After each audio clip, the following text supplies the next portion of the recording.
Bonjour à tous et bienvenue dans un nouvel épisode de Bidon Collé. Aujourd'hui, on va se poser une énorme question. Et oui, quelle est la meilleure préparation pour le Tour de France? Pour ça, je suis avec deux acolytes habituels, deux mecs qui savent et qui connaissent le vélo. Hugo, Noah, c'est quoi la meilleure préparation pour le Tour de France? Moi, je vais dire le Tour de Suisse, Pour toi évidemment. et pour toi, Noah? Moi, je vais dire le critérium du Dauphiné. Ok, on va vite élargir. Pour moi, c'est le Tour de Belgique. Selon vous, c'est le Dauphiné libéré. 71% d'entre vous ont répondu à un sondage sur Instagram. 15% pour le Tour de Suisse. Et puis le reste pour le Tour de Belgique. Et un petit peu pour le doublé Giro Tour de France. Hugo, le Tour de Suisse, pourquoi? Premièrement, parce que la plupart des coureurs qui vont au Tour de France ont besoin de dénivelé, de rythme avec la montagne et tout ce qui va avec. Et je pense que ce Tour de Suisse est beaucoup plus... les routes sont très jolies. En Suisse, on sait que c'est les meilleures routes que tu peux imaginer. La concurrence est quand même pas mal. Je pense qu'il y a tout qui est autour de Suisse qui permet d'aborder justement ce Tour de France de la meilleure des manières. Dans le passé, il y avait vraiment cette compétition entre le Dauphiné, le Tour de Suisse. Ces dernières années, le Dauphiné a pris un peu plus le pas. Je te rejoins sur le fait que sur le Tour de Suisse, c'est là qu'on va peut-être amener le plus de dénivelé en course, qu'on va peut-être avoir plus d'opportunités aussi de jouer de la vitesse dans l'école. Par contre, en effet, il va falloir se poser une question. Est-ce que en tant que sprinter, c'est peut-être là qu'il faut aller pour essayer d'aller chercher les automatismes dans le sprint? Est-ce que en tant que baroudeur, c'est là qu'il faut aller, sachant qu'on va souffrir quand même presque tous les jours? Maintenant, un point clé pour moi du Tour de Suisse, c'est que c'est plus proche du Tour de France et ça permet de rester en altitude une semaine supplémentaire. Et donc, pour moi, franchement, entre vos deux tours, c'est vers le Tour de Suisse que je me redirigerai. C'est un peu l'une des raisons, c'est que quand on revient de stage, ça permet d'aller en stage déjà un peu plus longtemps, si on peut se le permettre avec l'équipe. Mais aussi, du coup, on a cette activation du corps, essayer de déjà être en compétition, de faire du rythme, de pouvoir être le plus proche possible de ce Tour de France. Pour toi, Noah, qu'est-ce qui fait que tu préférais par exemple le Dauphiné au Tour de Suisse? Pour moi, aujourd'hui, les coureurs, je pense qu'on le sait, la majorité vont faire des stages, comme Hugo l'a dit, sont régulièrement en altitude. Est-ce que les coureurs ont besoin, avant d'être prêts pour le Tour de France? Selon moi, c'est du rythme de course. Alors évidemment, des cols en course, c'est hyper important. Et le Dauphiné, il y a un peu de tout. Donc il y a des étapes, on le voit depuis le début de ce Dauphiné, pour sprinter, mais où on roule quand même, où on roule sur le plat. On a un chrono comme sur le Tour de Suisse, mais on a un chrono plat, ce qui nous permet de travailler. Je prends l'exemple de cette édition, mais c'est régulièrement le cas sur le Dauphiné. Et puis on a des étapes un peu pour tout le monde. On a quand même souvent 3 voire 4 étapes assez dures avec des arrivées au sommet et du dénivelé. Et voilà, pour moi, ça correspond à pas mal de coureurs de préparer. Et d'ailleurs, on le voit, les coureurs aujourd'hui, je pense que Pogacar, Evenepoel et Vingegaard sont là, je pense que c'est pour une raison. C'est aussi pour cette raison-là, parce que c'est complet et qu'ils reviennent de stage, du dénivelé, ils en ont fait, ils ont été beaucoup en altitude. Et pour un peu contredire ce que dit Boris, même si au niveau du temps on est beaucoup trop loin, on parle beaucoup des effets après les stages qui arrivent après un petit temps. Justement, le Dauphiné est plus tôt, donc ça veut dire qu'on va avoir des effets positifs plus tôt et on va être prêt peut-être plus vite pour ce Tour de France. Donc après... je suis pas spécialisé en data et savoir quand exactement ça va arriver. Bon, voilà, je trouve que c'est bien placé. Ça permet aux coureurs d'avoir encore une phase d'entraînement et de préparation entre les deux courses. Là où le Tour de Suisse, c'est un peu short, c'est 2 semaines. La dernière semaine, on est déjà sur le Tour, où on est en préparation, où c'est beaucoup plus calme. Et on est sur les championnats au niveau de la course. Tandis qu'avec le Dauphiné, 3 semaines, ça laisse le temps d'un petit peu, peut-être même retourner en altitude une semaine, refaire encore un petit peu du volume. Enfin, je connais pas les sur l'entraînement, mais ça permet de un peu plus personnaliser, j'ai l'impression, ces 3 dernières semaines. Et est-ce que, selon vous, que ce soit le Dauphiné ou même le Tour de Suisse, il est nécessaire de faire autant de jours de course? Parce que moi, j'ai pris le Tour de Belgique en tant que sprinter, parce que ça permet de régler les automatismes avec un train, ça permet de se confronter aussi aux meilleurs coureurs du monde dans ce domaine-là, qui sont en général présents. Est-ce que le Tour de Belgique, c'est 5 jours? Le Dauphiné, on est vite à 8 jours, si je me trompe pas. Le Tour de Suisse, ça doit être plus ou moins pareil. Ouais. Est-ce que il y a une nécessité d'aller chercher autant de jours de course selon vous? Ben, personnellement, je pense que pour revenir sur le Dauphiné, le vrai problème, c'est que, comme tu le dis, bah, tu as 8 jours de course, puis tu as 2 semaines, certes, pour aller récupérer rappel en altitude. ouais, et rappel en altitude, mais le problème, c'est que ben, tu dois déjà être en forme, on va dire, au premier jour du Dauphiné pour pouvoir. Parce que le Dauphiné, le niveau est tellement haut que tu ne peux pas te permettre d'arriver sur un tour comme ça déjà fatigué. Tu peux pas te permettre d'arriver sur ce tour comme ça en te disant je vais être à 50% de ma fin de moi pour pouvoir préparer le Tour de France. Donc pour moi, ça fait une grande période où on doit déjà être en forme du premier jour du Dauphiné jusqu'au dernier jour du Tour de France. Donc c'est pour ça que moi ça me semble un peu compliqué. Maintenant, si des coureurs y arrivent, je pense que c'est faisable et c'est que c'est une bonne préparation aussi. Chacun a sa préférence et je pense que c'est un peu chaque coureur a ses habitudes.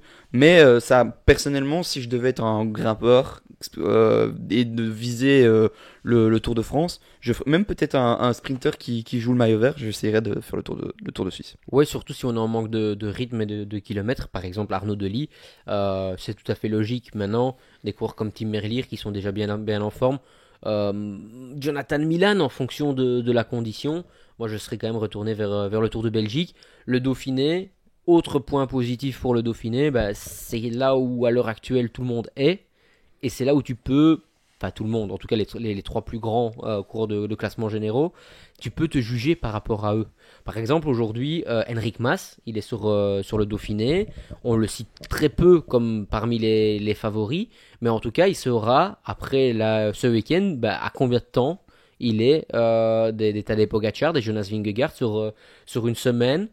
Bah, voilà, je pense que ça peut être un indicateur. Maintenant, si tu veux jouer une étape, si tu veux vraiment progresser, bah, je comprends beaucoup mieux un Ben O'Connor ou un Joao Almeida qui vont, eux, peut-être pour pas les mêmes raisons, peut-être pas, mais sur un Tour de Suisse où il y aura beaucoup plus de montagnes en général. Alors, à voir exactement les mètres de dénivelé, parce que d'une édition à l'autre, c'est pas toujours la même chose, mais je pense que la montagne est beaucoup plus régulière en Suisse. Oui, puis un point aussi en plus sur le dénivelé, c'est un détail, c'est vrai, mais c'est une organisation d'ASO.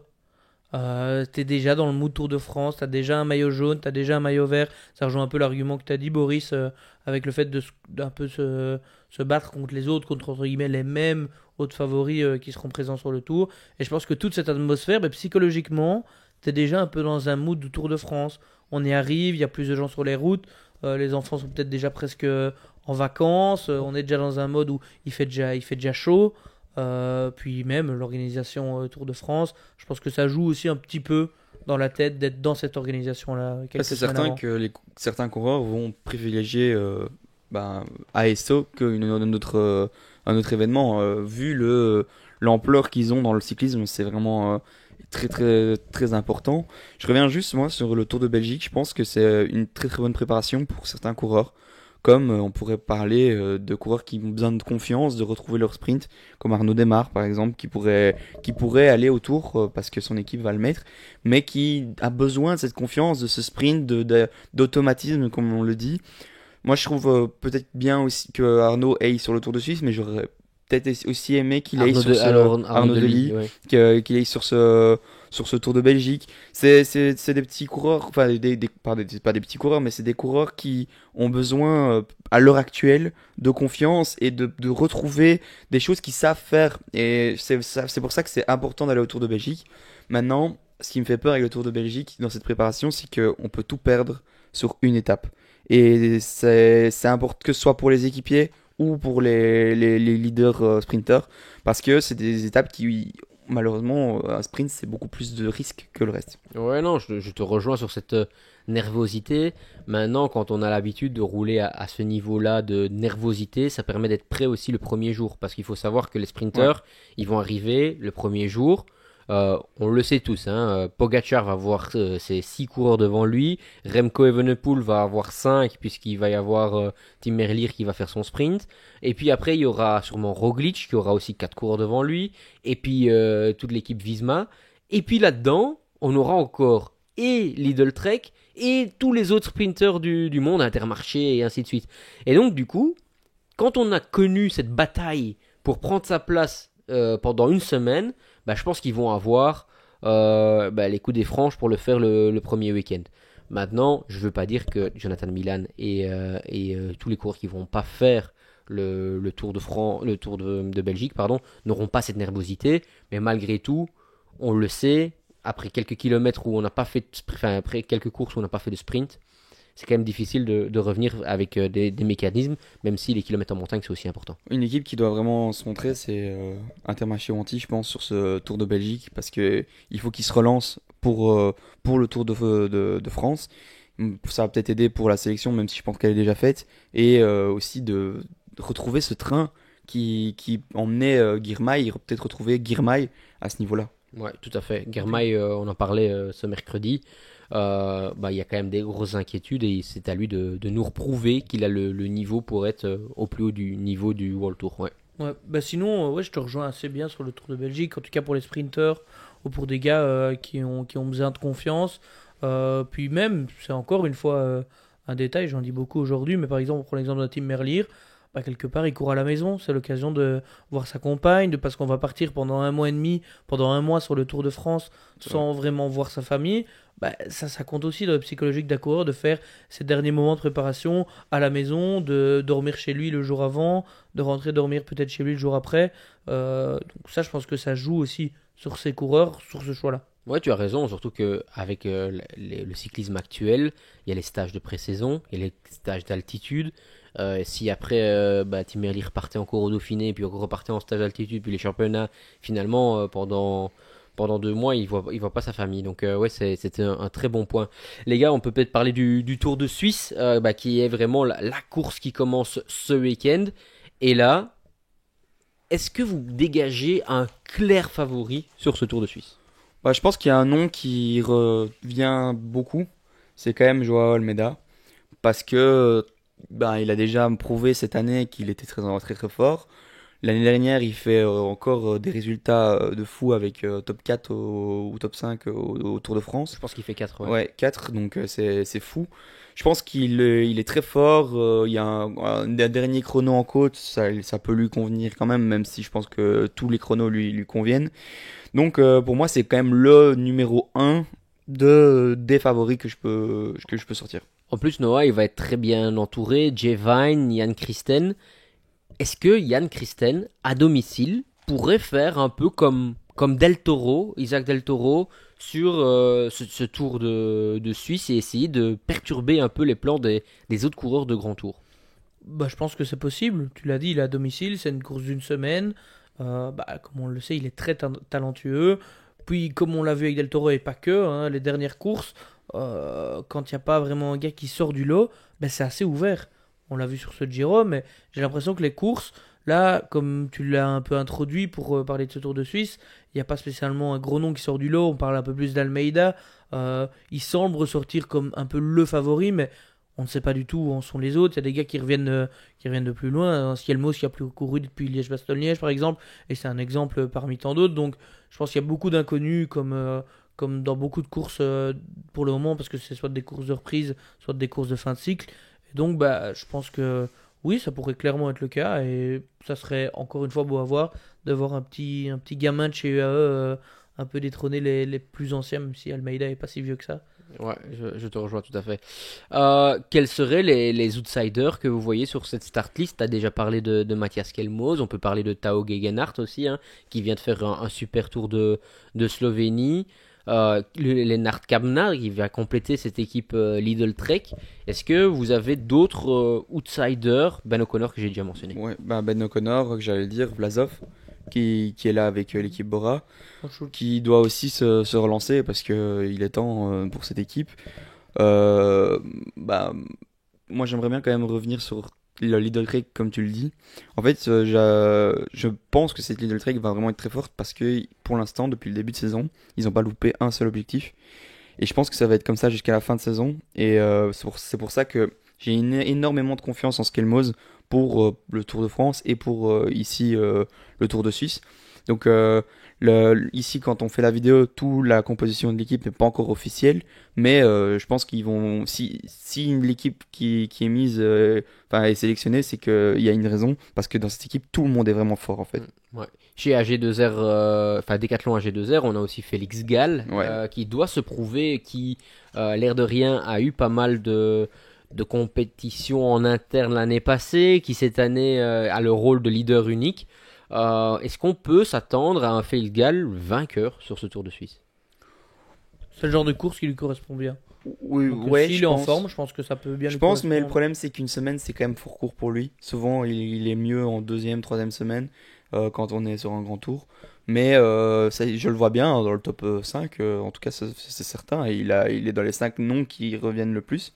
Moi, j'ai une petite surprise, je vous avoue. J'ai un coureur qui marche, qui a vraiment éclos cette année. C'est un coureur de chez Astana. C'est Lopez Harold Martin, qui a vraiment découvert, on l'a vraiment découvert cette année, qui montre qu'il est très fort, il est en forme, il a déjà, je pense, gagné le En Tour Turquie. de Turquie, je pense. Ouais, c'est ça. Et il fait un très bon résultat aussi, juste avant avec Pouls, quand il gagne au Tour. Je pense que c'est Turquie ou. Non, s'il y avait un deuxième tour, mais ça soit En c'était Grèce, en Grèce, Ouais. ouais. Donc c'est vraiment un coureur qui marche. Maintenant, c'était pas encore le niveau qu'on a ici sur le Tour de Suisse, mais je le vois quand même être très fort sur cette étape-là. Ouais, je me réjouis aussi de voir dans cette équipe XDS Astana. C'est un très bon choix, hein. C'est vrai qu'il marche très bien. Et comme je le disais dans une autre vidéo, souvent quand ton équipe marche, toi tu marches aussi après. Moi, c'est ce coureur italien qui a signé. J'attendais beaucoup de lui ce début de saison. C'est Cajamini, qui malheureusement un peu en dessous jusqu'à présent. Maintenant, allez, la marche vers le World Tour est quand même assez haute. Donc je me réjouis de le voir ici. Sur des étapes, peut-être, il y a aussi des coureurs que j'aimerais bien voir plutôt sur des courses d'un jour, on va dire Ouais. d'une étape. C'est Julien Alaphilippe, Ouais. Marc Hirschi, le duo qui sera présent sur cette course-là, et un Paul Lapera qui fera sûrement une de ses dernières courses avec son beau maillot de champion de France. Et en plus de ça, qui pourra peut-être aller chercher une sélection pour le Tour de France. Donc je me réjouis de voir ces coureurs-là. Tu parles d'un Français, on peut parler aussi de Romain Grégoire. C'est un coureur qui va vraiment aller chercher ces étapes-là, hein, Paulès Beaucoup aussi. d'étapes qui lui correspondent bien à Grégoire, hein, parce que assez difficile, mais sans vraiment être une grosse étape de montagne, avec un peu des radars, lui qui a une super pointe de vitesse, parce que c'est vraiment pour ça qu'il va en Suisse, parce que en fait il y a 3-4 étapes qui lui correspondent à merveille. Ouais, il y a aussi Zimmerman. C'est un coureur qui, quand il est en forme, il est très très fort. Et j'ai un coureur que je me pose aussi quelques petites questions sur lui, c'est Castrillo. Est-ce Ouais. qu'il va pas pouvoir, est-ce qu'il va jouer le général ou plutôt les étapes? Très bonne question. Moi, j'espère les étapes, comme toujours, avec ce genre de coureur. Et je pense que Javier Romo pourra aller jouer le général chez Movistar. Maintenant, je ne serais pas surpris, en tout cas, si... S'il fait le général. Moi j'espère qu'il fera les étapes aussi. Bah, je pense Ouais. qu'il va faire le général, moi personnellement, mais j'espère qu'il fera les étapes. Et j'ai encore un autre nom. Moi aussi, j'en ai qui- encore un après, vas-y. Bah, c'est Blackmore. Est-ce que c'était ton nom? Non, non, Ah. mais c'était de la même nationalité, mais c'est pas lui. Ah, bah, est-ce que Blackmore va aussi faire le classement général? C'est une bonne question. C'est en tout cas un énorme potentiel. C'est un coureur qui a succédé à Del Toro au Tour de l'Avenir. Donc du coup, bah, c'est quand même quelqu'un qui, pour moi, a le potentiel d'aller chercher un top 10, top 15. Sur une semaine. en Sur tout une cas. semaine, en tout cas. Maintenant, il a dans son équipe un autre coureur de talent qui est Richie Tello. Et je pense que Richie Tello est aujourd'hui le leader de l'équipe Israël Première Tech, en tout cas. Je sais pas ce que t'en penses, toi, Blackmore. Est-ce que ça te parle cette année ou c'est trop tôt? Moi je pense que ça joue beaucoup, et moi ça me parle cette année, perso. Ouais. Donc je pense qu'il jouera le général, perso. Ouais, je pense qu'il va démarrer avec. Maintenant, s'il est plus, il est plus. Il va jouer un peu l'équipe après. Mais je me réjouis de voir, en fait. Il a vraiment beaucoup de qualité. On l'a vu très en forme sur la Flèche Barbansen cette année. C'est pas du tout les mêmes efforts, c'est certain. Mais on sait que ça prouve qu'il peut être au meilleur, au top niveau mondial, en tout cas. Ouais, je me pose quand même pas mal de questions sur Joseph Blackmore parce que il a quand même couru un énorme programme, peut-être pas en nombre de jours de course, mais il a couru les Flandriennes, puis il a couru aussi la Flèche Brabançonne. Si je me souviens bien, il a aussi couru les Ardennaises. Et puis maintenant, il revient au Tour de Suisse. Il court vraiment à un niveau top top. il fait pas des courses de seconde zone, on va dire, hein, ça c'est clair. Et je le vois prévu pour le Tour de France sur la start list prévisionnelle. Je me demande quand même si on n'est pas en train d'aller un peu trop vite. Maintenant, Israël Premier Tech en général a très bien géré ses talents. Quand on voit des Marco Frigo, quand on voit des Eric G qui explosent, Richie Tello qui quand même maintenant est une référence alors qu'il est encore très très jeune. Ouais, je me pose quand même juste, est-ce que c'est pas un peu tôt de faire toutes ces grosses courses de ce niveau-là? Pour moi, Vas-y. Pour moi, c'est un peu tôt. Oui, surtout que, comme tu l'as dit, il fait que des grosses courses. J'aurais bien aimé le voir dans son registre, mais avoir un programme un peu comme un Mathieu Brinan avec Visma, mais évidemment dans son registre à lui. Ce qui est intéressant, un mélange de courses, je vais dire presque World Tour, et de courses de division plus basse où tu peux peser sur la course, prendre de la confiance, gagner, et comme ça, tu apprends en étant un peu entre catégories, j'ai envie de dire. Maintenant, je pense que, comme tu l'as dit, l'équipe gère bien ses talents et je pense que il est d'accord avec ça et il n'est pas non plus ridicule ce genre de course. Donc voilà, c'est peut-être dommage pour la confiance et pour le lancer dans le bain directement en mettant Ardennaise, Flandrienne, Tour de France, c'est un peu beaucoup. Je pense qu'on recherche beaucoup à l'heure actuelle encore toutes ces qualités qu'il a Blackmore parce que c'est pas qu'un Non, grimpeur, c'est sûr. c'est un coureur qui sait tout faire en fait, j'ai l'impression. Et je pense que c'est aussi peut-être une volonté de sa part de vouloir tester. Faut savoir qu'on peut parler allez, de préparation, que le niveau vient plus tard, etc. Mais des fois, il faut aussi profiter de l'instant présent. Et je pense qu'on essaye chez Israël de profiter au maximum sans cramer un coureur de l'instant présent parce qu'il est déjà très fort et il a déjà des qualités de coureurs qui sont là dans le peloton depuis des années et des années. Maintenant, j'aimerais bien revenir sur un. Je Ah, peux juste vas-y. reposer le coureur que je voulais te dire tout à l'heure. Ouais. C'est un ancien vainqueur de Grand Tour, Ah. même du Tour de France. C'est Geraint Thomas. Euh, alors on le sait, ça va à mon avis pas être le coureur qui va gagner ce tour ici, puisqu'il va comme souvent monter en puissance. C'est plus une question sur le moyen terme. Est-ce que le fait de faire le Tour de France pour sa dernière année, si je ne me trompe pas, c'est pour vous un bon choix? Et est-ce qu'il pourra y être performant sur un classement général? Je pense qu'il y sera en tant que capitaine de route pour Rodriguez. J'en suis quasiment sûr. Mais maintenant, c'est pas pour ça qu'il sera faible. Je pense qu'il sera de manière. Enfin, il sera en forme. Mais comme tu l'as dit, malheureusement, un coureur comme Geraint Thomas, bah, il est quand même assez âgé. Ses pics de forme, bah, il les calcule très très bien. Il peut pas se permettre d'être en forme trop tôt. Il peut pas se permettre d'être en forme trop tard. Enfin, et c'est très compliqué. Mais ça prouve encore une fois qu'un coureur d'expérience va sur les courses, la meilleure course de préparation pour le Tour de France et va sur le Tour de Suisse. Non, mais je pense que c'est un coureur qui, pour lui, il va essayer d'être au top pour son dernier grand tour. Ouais. Pour répondre à ta question, pour moi, il doit y être. Il Il doit doit être y être parce que ancien c'est un des, vainqueur. c'est un des coureurs les plus importants du peloton. On voit le respect quand beaucoup de coureurs passent à côté de lui. Je pense que après sa carrière, il aura, je pense, une voix importante dans les anciens du peloton quand on parle de la sécurité, etc. Je pense aussi. Puis même, c'est une figure. Il est toujours à un niveau extraordinaire, même si on l'a connu tellement haut qu'on attend des fois toujours un peu plus de lui.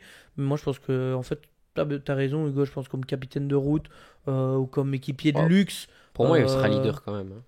Moi, je pense pas. Il Ben, sera je pense co-leader. qu'il- Il sera leader Ouais, avec mais Rodriguez. peut-être que tu as raison, mais je pense pas que ça va durer Peut-être, très longtemps. ouais. Mais je pense c'est sûr qu'il a son mot à dire et qu'on va pouvoir lui laisser une chance, surtout quand on voit que bah, Bernal a fait le Giro, Arensman a déjà fait le Arensman Giro. a fait Il le va Giro. sûrement faire le tour, mais ouais, Enfin, bon. c'est à voir en fait, mais je pense que bah, il y a que Rodriguez qui va pouvoir être. De plus. Ouais.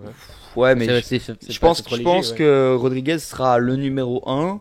Qu'en dessous derrière, on va laisser un peu comme Arensman a eu au Giro jusqu'à très tard. Mais malheureusement, dans la force des choses, ça va être trop juste. Maintenant, le dernier coureur que je voulais peut-être moins mentionner, en tout cas le dernier, J'en ai encore deux. c'est Oscar Onley. Est-ce que vous le voyez sur justement cette course-là faire quelque chose sur le général? Je sais pas. J'espère que, encore une fois, j'espère que non, parce que j'espère le voir sur une étape parce qu'il a des qualités et puis sur plein d'étapes peuvent lui correspondre. Il peut aller à l'avant, donc s'il perd un peu de temps, je pense qu'il fera le général, perso. Mais je sais pas, ça sera encore une fois, ça serait hyper sexy de le voir aller à l'avant parce que c'est un coureur plein de talent. Et quand il joue le général, ben, on le voit forcément un peu moins. Et on a beaucoup parlé de lui comme un futur grand talent. Il le prouve, mais quand il joue le général, on le voit pas tant que ça. Et je trouve ça un peu dommage. Moi, j'espère qu'il va le faire en tout cas. Le général? Pour moi, il va faire un énorme classement général ici. Mais par contre, ça va lui donner des mauvaises ailes, je pense, pour le Tour de France, où il va s'entêter à faire le classement général, où là, j'aimerais le voir jouer des étapes. Mais en tout cas, pour moi, ici, il va être pas loin, voire même dans le top 5, selon moi, de ce Tour de Suisse. Mais ça, bien évidemment, je peux pas le garantir. Mais en tout cas, j'ai un très très bon pressentiment sur Only, qui, contrairement à Max Poole, a montré plus de régularité. Moi, je te rejoins. Je pense que il va faire un très bon classement. J'espère qu'il va le faire parce que j'ai envie de voir en fait ce que ça va donner sur ce Tour de Suisse, qui a une concurrence correcte, mais pas exceptionnelle. T'as pas les monstres qu'il y a sur le Dauphiné. Donc pourquoi pas. S'il sait pas le faire ici, enfin s'il ne se lance pas ici, il ne se lancera jamais quoi. Ouais, puis visiblement, il aime bien la Suisse, il a déjà fait la Romandie, donc il y a quelques temps. Donc, Ouais, pourquoi pas. Tige Benoît, à quoi s'attendre sur Tige Benoît, leader ou parce que je pense qu'il va jouer le classement général. Est-ce que vous le voyez un top 10 possible? Sachant qu'il a déjà fait deux je à pense que Paris-Nice. tout est possible avec Ouais. Tish. Ouais, et puis on a déjà vu sur un Tour de Suisse que certains coureurs arrivent à aller loin dans le général sans être dans le meilleur grimpeur. Moi, en tête un Stefan Kuhn qui garde le maillot très tard. Cancellara aussi. Donc pourquoi pas? Maintenant, ça me semble quand même encore un peu dur quand même pour lui. Mais c'est sûr que c'est un des rouleurs qui grimpe le mieux. Ouais. Coureur qui a fait 15e à Liège-Bastogne-Liège, ou en tout cas top 15, c'est Emile Verstring. Est-ce que pour vous, il est capable d'aller gagner une petite étape? Moi, j'en attends beaucoup de lui ici parce que j'ai envie de voir ses qualités de grimpeur. Parce qu'on a vu beaucoup ses qualités de puncher, grimpeur pour les Ardennaises. On a vu des qualités sur le cyclocross et il a des très belles qualités. Il est quand même fort, enfin, il est rapide pour quelqu'un de son gabarit. Donc, moi, j'ai envie de voir ce que ça donne sur autre chose que justement, sur ce qu'on lui prédestine au début de saison. On lui dit, c'est un coureur qui peut grimper. Donc, j'aimerais bien voir s'il peut vraiment bien grimper ou si il va se muer en puncher plus tard.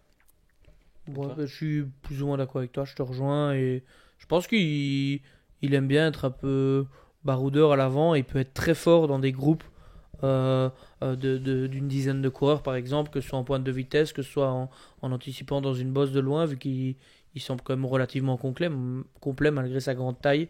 Donc non, je me réjouis de voir aussi. Eh ben les gars, quel est le prono de ce Tour de Suisse? Allez, je vous demande 3 noms pour le podium et le coureur qui monte en puissance ou en tout cas qui va. Vous avez un très bon pressentiment après ce Tour de Suisse pour un coureur. Allez Hugo, Donc, je sais que tu adores une surprise, tu veux une surprise ou quelqu'un qui t'as l'impression qu'il va vraiment monter en puissance et qu'il va très bien sortir de ce Tour de Suisse. Alors, Je sais que tu prépares ça, tu adores les pronostics. ouais, donc moi je dis Almeida en 1, Skelmos en 2 et moi je garde ma petite surprise qui est Lopez Harold Martin en 3.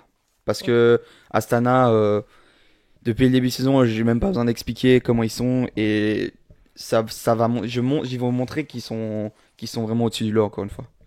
Pour toi, Noah? Moi, je vais mettre Skelmos en 1 parce que je pense qu'il va très fort marcher. L'équipe Trek, parce que je pense que ça va souvent jouer en Skelmos et Almeida. Donc Almeida en 2. Deux gars qui sont en forme, enfin qui théoriquement vont monter en puissance, contre un gars qui va finir un cycle, je vais dire Peyo Bilbao, 3ème. Ouais. Il a fait un magnifique Giro et je pense que là il va jouer le général et Ouais. qu'il sera fort. J'allais dire, il y a quand même pas mal de coureurs qui ont pas fait le Dauphiné après le Giro, mais qui ont fait le Tour de Moniquet Suisse. aussi. Moniquet qui sera présent aussi. Je pense qu'ils vont très très bien souffler après ce Tour de Suisse pour bien se reposer. Et ta surprise alors du coup, c'est... Pas surpris, mais je pense que Félix Gall va monter en puissance Ok. pendant ce Tour de Suisse. Ok, pour moi, Almeida va écraser ce Tour de Suisse. Je pense que Trek aura une très très forte équipe et je pense que Tao Gegenhardt qui monte en puissance va faire peut-être 2, voire allez 2, oui. Et Mathias Kelmos 4 du coup selon moi et c'est Oscar Only alors du coup qui fera Beau qui podium. fera 3 parce que Tao Gegenhardt franchement je l'ai vu ici en Slovénie, il lui manque quelque chose encore et il n'est pas encore prêt à 100%. Mais d'où il vient, c'est vraiment le cœur qui me dit, bordel, après tous les galères qu'il a eu, un peu comme avec Bernal, Bernal, ouais. j'ai envie que ce coureur-là revienne au plus haut niveau. Ils ont vraiment une équipe d'anciens vétérans de la guerre, on dirait, chez Lidl Trek, avec Kamna aussi qui revient. Et donc voilà, ce trio-là, Kamna, Skelmos et Tao Gegenhardt, ça me ferait vraiment, vraiment plaisir de les voir là-haut. J'ai une question, on l'a vu l'année passée le faire, je pense, ce tour-là, de chez Trek, c'est Thibaut Nys. Est-ce que il n'est pas dans la start list pour Ouais. l'instant, mais je le vois pas non plus dans la start list du Tour de Belgique. Est-ce que c'est possible d'un ajout, ou, peut-être pas dernière minute, mais on sait qu'il est en stage en altitude avec justement l'équipe. Moi, Il je est le tombé je- là, d'ailleurs. Ouais, mais moi je le vois personnellement arriver dans cette start list à la dernière minute. Oui, pour moi, il va faire l'un des deux. Soit le Tour de Belgique, soit le Tour de Suisse. Le Tour de Suisse pour aller chercher peut-être une victoire d'étape ou des kilomètres en montagne. Et un Tour de Belgique, on le sait, il y a souvent 3-4 étapes de sprint, un chrono et une étape dans les Ardennes. D'ailleurs, je me demande si elle n'arriverait pas à Serein, la dernière étape, enfin, ou au départ de Serein, peu importe. Mais en tout cas, dans ce que je veux dire par là, c'est que il pourrait aller chercher un classement général qui pourrait donner un boost pour la confiance énorme pour la première semaine du Tour, puisque première semaine du Tour, mais il y aura beaucoup de pression sur lui de la part de l'équipe Lidl Trek. Toi, t'en penses? Hmm, ouais, c'est compliqué. Je pense qu'il sera au Tour de Belgique, perso. Parce qu'il est théoriquement sur le Tour de France. Donc, je pense que pour la même raison que Tim Merlier, je pense qu'il restera un peu à la maison. Je pense que le Tour de Belgique, c'est quand même une belle préparation pour lui, assez complet. Donc, moi, je le verrais bien sur le Tour de Belgique. Ok, bah voilà. Donc, Ouais, je pense très qu'on bien. a On a répondu à la répondu à question. tout. J'ai toujours pas donné ma petite surprise, mais moi je pense que Philippe, enfin c'est pas surprise, mais la personne qui va monter en puissance, je pense vraiment Philippe va monter en puissance On l'espère. et donc pourquoi pas aller gagner une étape sur le Tour de France, ça me ferait un énorme plaisir. Les gars, encore une fois, un tout grand merci. Merci à vous de nous suivre comme toujours en toute comme toujours, voilà, merci beaucoup. N'oubliez pas de vous abonner, de nous dire en commentaire si vous ne l'avez pas déjà fait sur Instagram, quelle est la meilleure préparation pour le Tour de France et qui va gagner ce Tour de Suisse. En attendant, à la semaine prochaine et à bientôt. Ciao.